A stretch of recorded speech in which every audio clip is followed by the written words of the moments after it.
Today's Sunshine Note is titled, Who Wants to Prosper? But he who trusts in the Lord will prosper. Proverbs 28, verse 25. When I was a young man, I had a number of girlfriends. Not all at once, of course.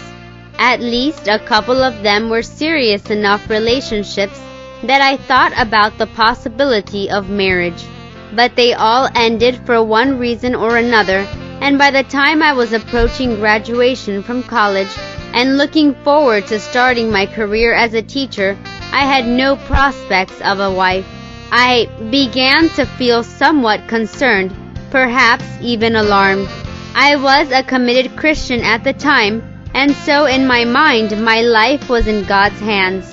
But it is one thing to say that sort of thing, and another thing entirely to confidently move forward believing that God will work everything out. It was kind of scary to permanently leave the security of home and family, move to a new city where I didn't know anyone, and begin my new career.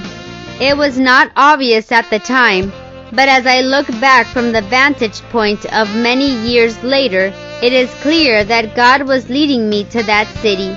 I had a very difficult year of teaching. I am sure that was part of God's plan to make me a better teacher. But more to the point, it was there that I met the girl who would become my wife.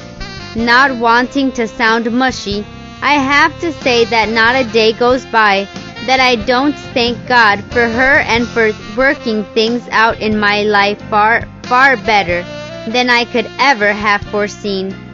We have been happily married for more than 30 years, and our commitment to each other becomes stronger with the passage of time.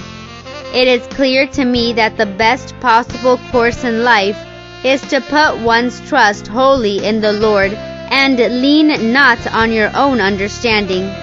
In the case of finding a spouse, for example, it is all too common for young men and women to feel so desperate to marry that they will compromise their principles, rush a relationship, overlook signs of trouble, or accept less than God's ideal for them. I am grateful that the Lord gave me the faith to trust in Him, and that He rewarded my faith in the most wonderful way imaginable.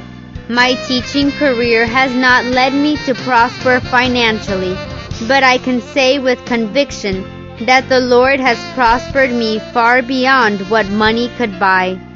But he who trusts in the Lord will prosper. Proverbs 28, verse 25. May God bless you today.